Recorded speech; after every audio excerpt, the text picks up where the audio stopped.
Bang Liau, baca karya cerpenmu Bambang Karyawan YS. Aroma itu terlalu akrab denganku. Selalu ada kerinduan menanti fajar untuk menyambut aroma itu. Aroma asin dan amis yang selalu menuntunku untuk melanjutkan hidup dan menikmati rangkaian angka dan huruf di bangku sekolah. Kalau kau ingin sekolah, carilah uang kau sendiri. Bantu emak di Bang Liau. Ya, aku selalu berjuang dengan waktu untuk bisa menikmati indahnya rangkaian huruf dan angka di bangku sekolah. Tentunya bersama dengan teman-temanku. Di tempat inilah aku bertarung melawan hari agar bisa mengumpulkan uang untuk membayar kebutuhan yang harus kupenuhi, yaitu biaya sekolah. Bang Liau merupakan bangunan di sepanjang bibir sungai atau laut dengan pelantar luas yang menjorok ke air. Bangunan ini disangga puluhan tiang batang nipah setinggi kurang lebih 4 meter. Bang Liau dulu bertebangan di tempat tinggalku yang dikenal dengan nama Sinaboy. Kata orang-orang, Sinaboy dulu surga ikan bagi nelayan. Pernah terkenal bahkan sampai mancanegara. Daerah yang berada di bibir Selat Melaka dan hanya berjarak puluhan mil dari Malaysia. Merupakan salah satu daerah termiskin di Riau. Bahkan, bau amis ikan yang dulu akrab di penciuman para pendatang ke daerah ini juga telah menghilang. Pelabuhan Sinaboy dulunya sangat ramai karena pantainya berkedalaman 20 meter lebih, sehingga kapal-kapal besar bisa singgah. Tapi sekarang, kedalaman pantainya hanya 0 meter jika air surut dan paling-paling 1-2 meter jika air pasang. Akibatnya, tidak hanya kapal saudagar yang tidak lagi singgah di kota ikan itu, tetapi juga banyak warga Sinaboy pindah ke tempat lain mencari kehidupan baru karena menggantungkan hidup dari hasil laut di kampung halaman ini tidak lagi memungkinkan. Kini, hanya tinggal beberapa Bang Liau yang masih bertahan dengan tetap memancarkan aroma asin dan peneman camar beterbangan bermain dengan angin laut. Ada irama kehidupan yang teratur kunikmati di sini. Mendengar bunyi pompong merapat, bunyi tapak-tapak kaki tidak beralas menjejak pelantar. Melihat ikan-ikan yang menggelepar dan para pekerja di Bang Liau yang berlalu lalang dengan kesibukannya.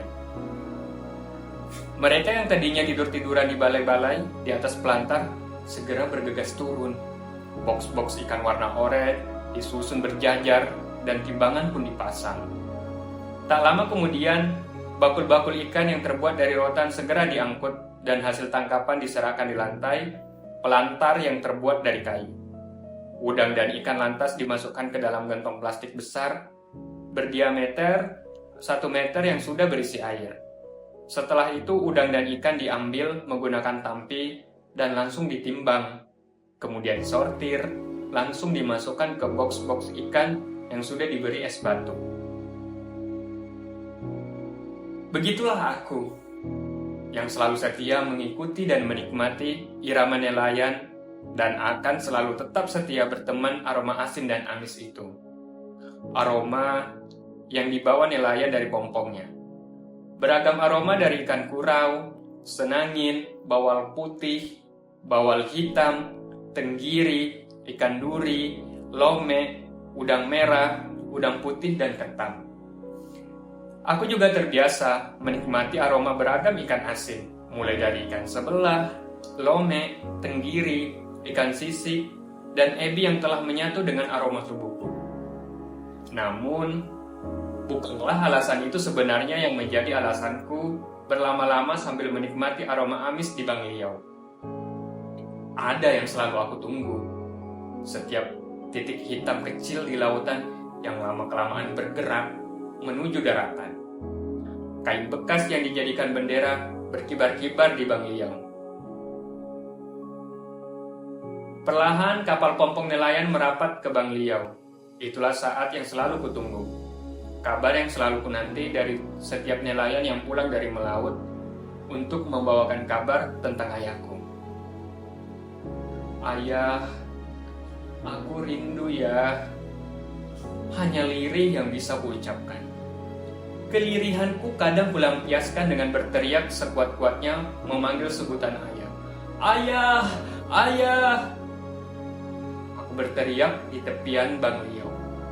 Terasa melegakan ketika endapan rindu kuhempaskan bersama gelombang. Harapan yang kuinginkan hanyalah suaraku akan menggema dan bersahutan sehingga ayahku akan mendengarkannya dan akan segera kembali menyambut panggilan suaraku ini. Aku tidak berani mengeluarkan kata rindu itu di hadapan emak. Emak akan marah besar bila ucapan segala hal yang berhubungan dengan ayah akan didengarnya. Aku pernah mendengar alasannya. Emak tak mau mendengar lagi kau sebut nama ayahmu. Itu masa lalu. Emak menegaskan tanpa memberi alasan. Lambat laun, aku mulai mengerti mengapa emak melakukan itu. Menurut emak, ayah malam itu ketika pergi melaut tidak pamit. Dan padahal emak sudah melarangnya untuk melaut. Walaupun menurut emak itu hanya masa lalu. Namun bagiku, masa lalu itu harus kurangkai kembali dengan kejelasan. Aku selalu ingin berlama-lama di Bang Liau ini. Karena dari sinilah, ayahku akan turun melaut dan kembali dari melaut. Dari sini pula lah, aku ingin menyambut ayahku pulang.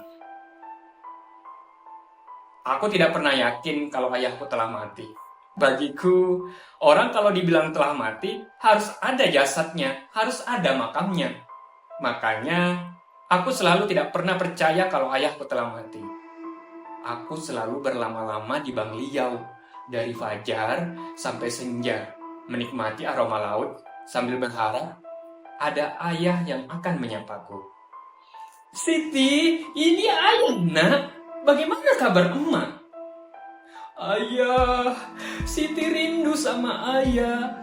Siti ingin ayah. Siti ingin punya ayah seperti teman-teman Siti. Itulah anganku yang selalu berada di kepala. Kalimat itulah yang selalu kuhafal dan kuhayalkan. Aku merasa kecemburuan luar biasa ketika melihat teman-temanku di Bang Liau menyambut ayahnya pulang melaut. Aku selalu memperhatikan setiap gerak yang dilakukan temanku, mulai dari melambai tangan dari tepian Bang Liau, memeluk ayahnya, dan membantu membawakan jaring ikan yang disandang di bahunya sambil bergandengan tangan menuju pulang meninggalkan Bang Liau. Ayah, ayah, Siti rindu. Kata-kata itu terungkap dalam igauan-igauanku. Biasanya emak akan memukul dan membentakku. Udah berapa kali emak bilang, jangan pikirkan ayah kau lagi. Ayah kau itu sudah mati. Aku hanya tertunduk mendengarkan ocehan emak. Namun hatiku selalu mengatakan, ayah belum mati. Aku terus selalu bertanya pada nelayan yang baru pulang melaut. Ada nampak ayah, Pakcik? Selalu jawaban yang kutemukan hanyalah gelengan. Aku mendapatkan cerita dari Pakcik kalau ayahku adalah nelayan pejuang. Nelayan yang memperjuangkan pelarangan penggunaan pukat harimau yang telah merusak lingkungan alam dan kelanjutan hidup ikan. Satu kapal pukat harimau bisa menghasilkan setidaknya 2-4 ton ikan sehari. Karena menggunakan peledak, tak hanya ikan-ikan bagus yang diambil, tapi juga telur-telur ikan pun bisa dibawa. Inilah yang kian membuat jumlah ikan turun secara drastis. Pakcik, bagiku harapan untuk mendekatkanku tentang ayah dengan kelopak matanya yang sudah mulai turun dan terlihat guratan yang menghitam. Kemudian alis mata dan kepalanya yang sudah mulai ditumbuhi rambut putih. Tetap saja, anak matanya masih melihat dengan tajam dan tanpa memakai kacamata. Matanya sesekali tertuju kepada setiap kapal nelayan yang melintas di Selat Sinaboy, dan juga para warga yang datang ke kedai kopi tersebut. Nelayan pribumi yang setia dengan Selat Sinaboy ini sesekali menghisap dalam-dalam rokok kretek yang ada di jari tangannya. Kemudian dilepaskannya secara perlahan-lahan dari bibirnya yang sudah hitam akibat dimakan usia dan juga akibat panasnya bara rokok yang menjadi temannya selama ini melamun.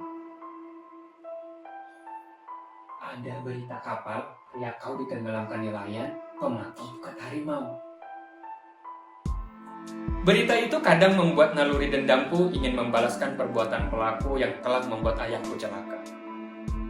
Aku pernah bertekad ikut melaut dengan sembunyi di bawah terpal kayu punya Pak Ji. Aku saksikan malam memelukku. Terasa ayah memelukku dengan selimut sayangku. Suara lirihku mengejutkan Pak Ji yang nekat mengikuti kapal kayunya. Aku habis-habisan dimarahi emak dengan tindakan nekatku. Melihat tingkahku yang selalu bertanya-tanya tentang kemana gerangan ayahku, suatu ketika emak memberikan kejutan kepadaku. Siti, inilah ayah yang selama ini kau cari. Emak harap jangan kau tanya lagi perihal ayah kau. Benarkah ini ayah yang Siti cari selama ini, Mak? Emak hanya diam dan melototku. Matanya yang sulit ku mengerti. Aku hanya perlu jawaban ya atau tidak. Bahagiakah ini? Ayah, aku mencoba menyapanya. Tidak ada getaran rindu dan haru ketika aku coba menyebut namanya. Terasa hambar atau memang belum terbiasa. Entahlah, mungkin aku butuh waktu untuk menerima sesuatu yang baru berupa kehadiran orang lain yang saat ini harus kupanggil dengan sebutan ayah. Di Bang Liau, aku baru tahu ternyata lelaki itu bukanlah ayah kandungku. Aku baru tahu istilah ayah tiri dari Pak Ci yang biasa menemaniku berlama-lama di Bang Liau. Emak kau itu kawin lagi, makanya lelaki itu dipanggil ayah oleh emakmu. Aku mencoba memahami dan mendalami arti punya seorang ayah, walau hanya seorang ayah tiri. Aku kembali membuka memoriku saat melihat teman-temanku menyambut ayahnya di Bang Liau. Aroma lelaki yang tidak pernah kurasakan mulai terhirup sehari-hari denganku. Aku merasakan getaran-getaran yang belum pernah kurasakan sebelumnya. Apalagi saat ayah tiriku mulai membelai pipiku. Ada desiran halus yang memenuhi pori-pori. Inikah belayan kasih sayang yang sering kulihat dan kurindukan ketika melihat teman-temanku berdekatan dengan ayahnya. Setiap belayan tangan ayah tiriku saat membelaiku, aku selalu mendiamkan. Karena selalu ada getaran bahagia yang membuatku selama ini merasa rindu. Entah mengapa emak beberapa hari ini kembali memunculkan senyuman manisnya yang sebenarnya ini sudah lama telah menghilang dari bibirnya. Ayah tiriku mengajakku ke Bang Liau, katanya untuk melihat tangkapan ikan nelayan. Mendengar kata Bang Liau, aku langsung saja mengiyakan, walau hari telah menuju malam. Seperti yang pernah aku bilang, Bang Liau memang telah sangat menyatu dengan diriku. Apapun yang berbau dengan Bang Liau dengan segala kehidupannya, selalu membuatku ingin menambatkan diri dan menghirup aroma asingnya. Setiba di Bang Liau, aku tidak menemukan nelayan yang dimaksud. Kita tunggu sebentar, baring-baringlah sebentar kau di balai itu. Ayah tiriku berkata, sambil menikmati sepoi angin malam, aku terlelap.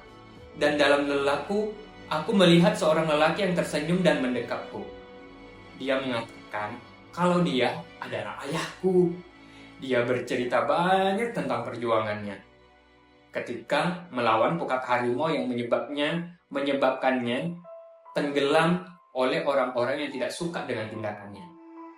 Dia mengatakan orang-orang yang menenggelamkannya, dia diam sesaat. Siti, dia orangnya.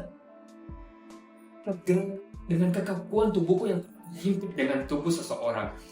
Aroma tubuh yang mulai kukenal. Ternyata dia ayah tiriku. Dengan sekuat tenaga, aku jengkangkan badan ayah tiriku dan dengan membabi buta aku hantamkan kayu yang ada di sampingku ke tubuhnya. Aku berlumuran darah dan aku hempaskan ayah tiriku ke laut dengan lumuran darah yang memenuhi tubuhnya. Dalam kekalutanku melihat sibahan darah, aku melihat senyuman itu kembali dari kejauhan di malam yang bertabur bintang gemintang. Ayah, tunggu, Siti mau ikut ya. Aku berlarian meninggalkan Bang Liau dan terus berlari mengejar senyuman itu. Lama-kelamaan aku mendengar suara memanggil-manggil namaku. Siti gila, Siti pembunuh, Siti gila, Siti pembunuh. Aku tak peduli dengan sebutan itu. Aku terlalu bahagia dapat berjumpa dengan ayah. Ayah, ayah, tunggu Siti. Ayah, ayah, tunggu Siti ya.